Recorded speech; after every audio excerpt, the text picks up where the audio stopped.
इसी प्रकार से भोलेनाथ ने भगवान को देखा और आज हाथ जोड़ लिए। माता सती के सामने ही भगवान श्री राम को रोते हुए देख करके क्या कह दिया कि जय सच्चिदानंद जग पावन और अस कहीं चले हूँ मनोज न सावन। जय हो सच्चिदानंद भगवान की। सच्चिदानंद जैसे ही कहा माता सती कहने लगी प्रभु कैसे कह रही हूँ सच्चिदानंद, ये जो रोते बिलखते अपनी पत्नी को ढूंढ रहे हैं, अगर ये सच्चिदानंद होते तो क्या ये अपनी पत्नी को ऐसे ढूंढते? अरे सच्चिदानंद तो ब्रह्म तो कण कण में वास करता है, उसे कण कण की पता होती, अंतरात्मा की पता होती है। ये अपनी पत्नी को नहीं ढूंढ पा रहे हैं, ये दूसरों के कष्ट कब निवारण करेंगे? अरे ये तो कोई सामान्य से पुरुष है। भगवान भोलेनाथ बोले नहीं देवी, ये वही परमात्मा है जासु कथा कुंभज ऋषि गाई, भगति जासु में मुनि सुनाई।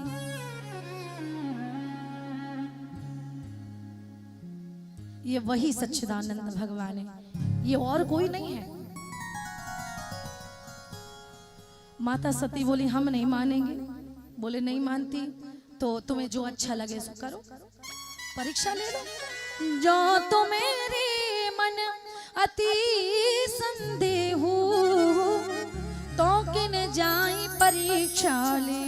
जाओ जाकर के तुम परीक्षा ले सकती हो। माता सती बोली हाँ ये आपने सही कहा, मैं परीक्षा लूंगी जाकर के। वहां से माता सती चले, क्या करूं कैसे परीक्षा लूं। आज भगवान माता सती ने पुने पुने हृदय विचार कर धरि सीता कर रूप, आगे हो ये चली पंथ तेहि जे आवत सुरभूप। जहां से भगवान श्री राम आ रहे थे वहीं पर जाकर के माता सती ने सीता का रूप बनाया। सोचने लगी अगर ये परमात्मा होंगे तो मुझे माँ कह करके प्रणाम करेंगे, और अगर कोई सामान्य से राजकुमार होंगे तो मेरा हाथ धर लेंगे और कहेंगे देवी सीता तुम कहाँ चली गई थी, मैं तुम्हें कब से ढूंढ रहा हूँ, कहाँ कहाँ तुम्हें मैंने नहीं ढूंढा, पता चल जाएगा। नाटक करने लगी, रोने का, बैठ गई चबूतरे पर जहां से राम चले आ रहे थे। राम जी सरकार जैसे ही आए, राम जी ने दोनों हाथ जोड़े, माँ मैं दशरथ पुत्र राम हूं, मेरी पत्नी सीता का हरण हो गया, इसीलिए मैं जंगल जंगल भटक रहा हूं माँ। लेकिन आप बिना भगवान शिव के अकेले जंगल में क्यों भटक रही हो माँ? आपको पता है अगर मैं अपनी पत्नी को सीता को अकेली ना छोड़ता तो मेरी पत्नी चैन से रह रही होती, खुशी से रह रही होती, लेकिन मैंने मेरी पत्नी को अकेला छोड़ा। चाहे कितनी भी पतिव्रता नारी हो, अगर अकेले छोड़ दोगे तो समाज के ये जो भेड़िया बैठे हुए हैं ताक लगा करके कि कब कोई स्त्री अकेली हमें दिखाई दे, बहला करके फुसला करके या जबरदस्ती उस पर आक्रमण करते हैं, उसका शोषण करते हैं। ये स्त्री कितनी भी पवित्र हो, अगर कोई स्त्री अकेली है महाराज तो वो बच नहीं सकती।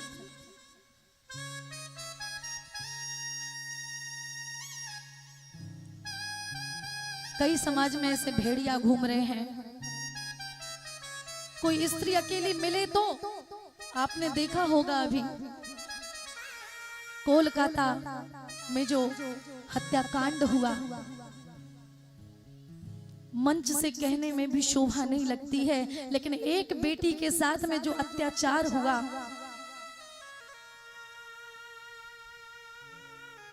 सारी हड्डियां उन जानवरों ने तोड़ करके रख दी उस बेटी की। अगर हमने आवाज नहीं उठाई तो कल को ये हमारे ऊपर भी ये बात आ सकती है, हमारी बेटियों पर, हमारी बहनों पर। क्या गलती थी उस बेटी की बताओ? एक बेटी जब नौकरी करती है, वो डॉक्टर बने हैं तो कितना संघर्ष करना पड़ता है। एक बेटी को घर से लड़ना पड़ता है, समाज से लड़ना पड़ता है, रात दिन एक करके संघर्ष करके वो बेटी डॉक्टर बनी थी और उस बेटी के साथ में कितना बुरा किया।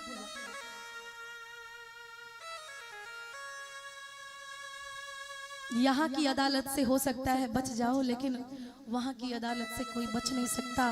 बुरे काम करने के पहले इन दरिंदों को एक बार भी ख्याल नहीं आता। ये बुरे संस्कारों का प्रभाव है। अगर अपने बच्चों को संस्कार नहीं देंगे ना तो यही होता है। एक भाई अपनी बहन के लिए तो भाई बन जाता है, शेर बन जाता है, लेकिन दूसरे की बहन देख करके क्यों कुत्ता बन जाता है, क्यों भेड़िया बन जाता है, ये समझ में नहीं आता।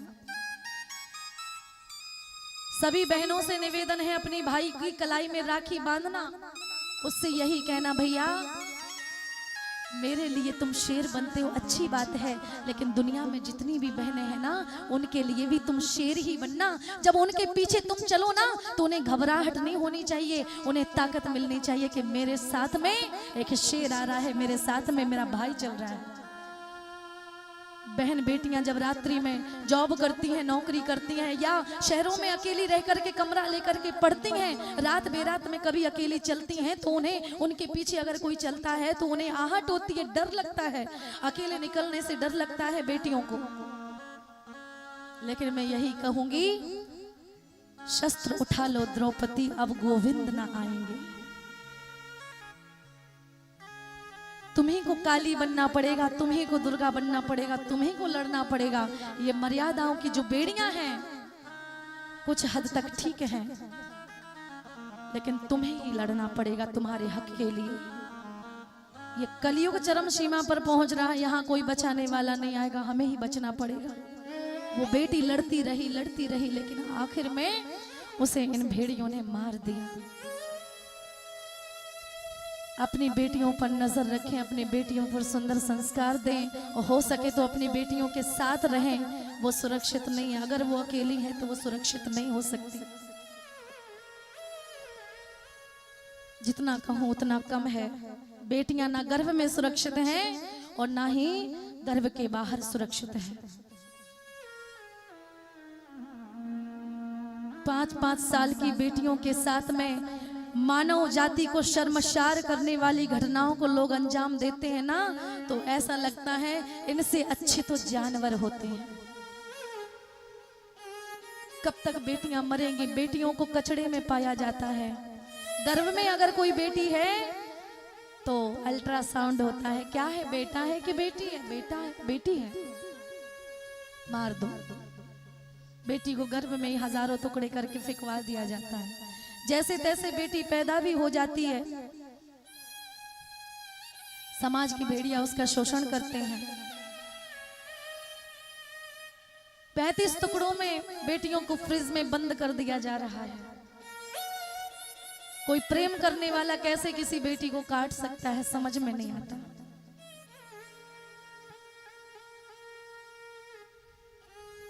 और ज्यादा मैं क्या बताऊं, डस्टबिन में फेंकी जा रही हैं बेटियां और कुत्ते खा रहे हैं उनके शरीर को। महाराज बेटा बेटी में कोई अंतर नहीं होता है, लेकिन हम अंतर करते हैं बेटा बेटी में। बेटों को तो कमा करके दे जाते हैं, ये करना वो करना, लेकिन बेटियों के लिए कौन सोचेगा, कौन आगे बढ़ाएगा, कौन बेटियों के लिए आवाज उठाएगा। बेटियां उन्हें ही होती हैं जो भाग्यशाली होते हैं। ऐसे वैसे इंसान की हिम्मत नहीं है बेटियों का पालन पोषण करना। वो राजा होती हैं जिनके घर में बेटियां आती हैं। अगर आपके घर में बेटी है तो समाज के तानों से कभी डरना मत। बेटा बेटी में कोई अंतर नहीं होता। वो भी एक बेटी थी जो आज अगर विदेश में जाओगे वहां आपसे पूछा जाएगा, भैया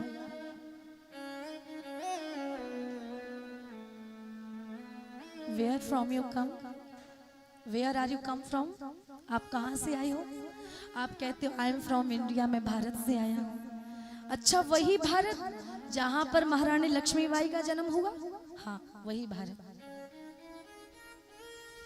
आज भी इतिहास अपने आप को धन्य मानता है, इतिहास गौरवान्वित होता है। एक बेटी का नाम सुनहरे अक्षरों में इतिहास वर्णन है।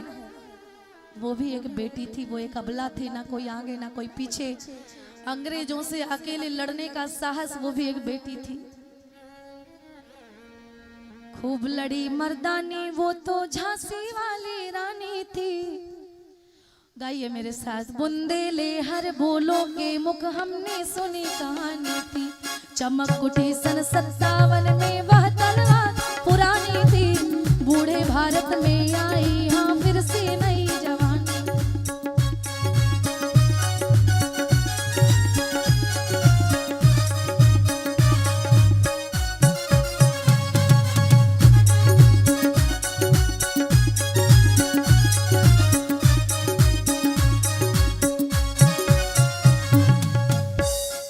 लक्ष्मी थी या दुर्गा थी, वो स्वयं वीरता की अवतार।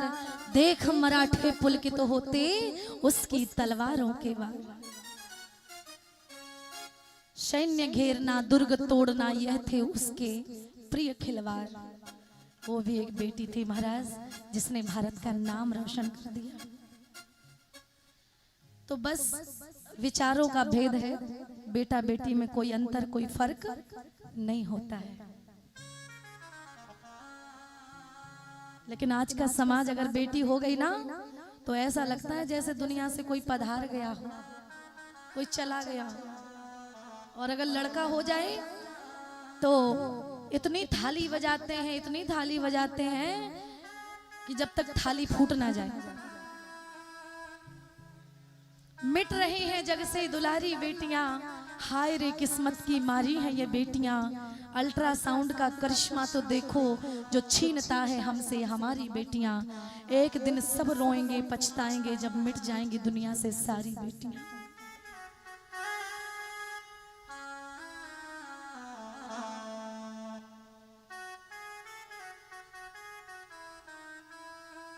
जितना कहें उतना कम है महाराज।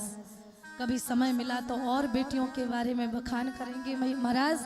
जितना बेटे प्रेम नहीं करती उतना बेटियां आपको चाहती हैं, फिर भी समाज बेटियों को नहीं चाहता है।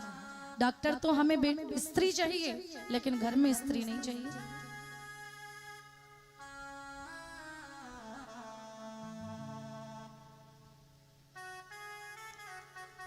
हमने सोशल मीडिया पर खुद देखा, न्यूज में एक बेटी को नाले में फेंक दिया, उसके पैरों में चीटा लग गए, चीटा चीटी कीड़े लग गए।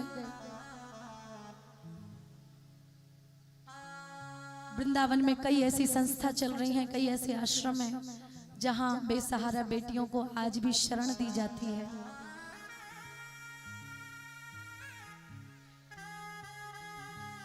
कहने का तात्पर्य मेरा यही है कि बेटा बेटी में कोई फर्क नहीं होता है और बेटियों को आत्मरक्षा करना भी सिखाना चाहिए। अपनी बेटी को चांद मत बनाओ, अपनी बेटी को तो सूरज की तरह बनाओ। अगर कोई नजर उठा के देखे तुरंत उसकी नजर झुक जाए। सुंदर संस्कार दो। एक बार प्रेम से बोलिए राधे राधे राधे राधे। भगवान श्री राम समझाने लगे, माँ आप यहाँ जंगल में अकेले मत भटको, आप सुरक्षित नहीं रह पाओगी।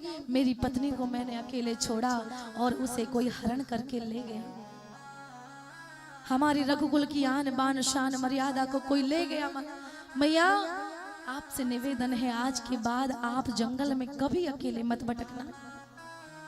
स्त्री मर्यादा की बेड़ी में अच्छी लगती है, उसके साथ कोई हो तो अच्छी लगती है। महाराज एक स्त्री मर्यादा की बेड़ी में सुशोभित होती है। जिस प्रकार से झाड़ू में अगर रस्सी होगी तो वही झाड़ू सफाई करेगी, लेकिन वही अगर झाड़ू में रस्सी निकाल दो तो वही झाड़ू कचरा बन जाती है।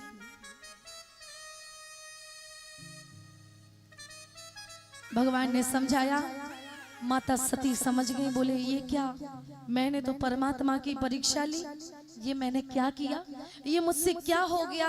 आज वहां से भागने लगी, तब तक भगवान श्री राम ने अपनी विशाल झांकी दिखाई और ये झांकी देख करके महाराज मैया सती का हृदय कंपित होने लगा। मैया सती ने देखा भगवान पीतांबरधारी सुंदर सस्वरूप कमल नेत्रधारी भगवान प्रकट हो गए। वाम भाग में माता सीता महारानी सुशोभित हैं। लक्ष्मण जी चवन डुला रहे हैं, भरत जी चवन डुला रहे हैं, चरणों में अंजनी पुत्र बैठे हुए हैं। आज कई संत साधु महात्मा सेवा में लगे हुए हैं, प्रणाम कर रहे हैं। महाराज ये झांकी देखी, माता सती वहां से भागी, सीधे भोलेनाथ के पास पहुंची। भगवान श्री राम को सती माता सीता के रूप में दिखाई नहीं दी, लेकिन लक्ष्मण जी को सती माता ना सीता के रूप में दिखाई दी, ना सती के रूप में दिखाई दी। लक्ष्मण जी को तो सती माता पार्वती के रूप में दिखाई थी। क्यों? क्योंकि जो वैराग्य होता है, जो वैरागी होता है, उसको एक जन्म की नहीं 7 जन्म की वो जान सकता है। वैराग्य में इतनी क्षमता होती है। माता सती वहां से भोले बाबा के पास पहुंची। बाबा ने कहा, सती आ गई, सच सच बताना तुमने मेरी प्रभु की परीक्षा कैसे ली? लीन परीक्षा कवन विधि, सत्य कहो सब बात। बोलो। माता सती झूठ बोल गई। माता सती ने क्या कहा कि कछु ना परीक्षा लीन गोसाई, कीन्ह प्रणाम तुम्हारे नाई। जैसे आपने प्रणाम किया था वैसे हमने किया। बोले बाबा बोले, अरे प्रणाम ही करना होता तो मेरे सामने कर लेती, अकेले में प्रणाम करने की क्या जरूरत थी? जरूर दाल में कुछ काला है। तब शंकर देखे उधर ध्याना, और सती जो कीन चरित्र सब जाना। बोले बाबा समझ गए। जैसे इतना देखा, सती कीन सीता कर वेशा। सती तुमने अच्छा नहीं किया, तुमने मेरी माँ का रूप लिया। अरे तुम मेरा रूप ले लेती, कुछ भी बना लेती, लेकिन तुमने मेरी माँ का रूप नहीं लेना चाहिए था। क्योंकि तुमने मेरी माँ का रूप लिया है, इसीलिए अब इस शरीर से मेरा कोई संबंध नहीं है। तब संकल्प शिव संकल्प कीन मन माही, यह तन सती ही भेंट मोहि नाही। सती आज से इस शरीर से मेरा कोई संबंध नहीं है, मेरा कोई मतलब नहीं है। आज से तुम्हारा मेरा रिश्ता खत्म। आकाशवाणी हुई, भोलेनाथ तुमसे बड़ा कोई भगवान का, श्री राम का भक्त कौन हो सकता है? भक्ति की अच्छी महिमा तुमने दिखलाई।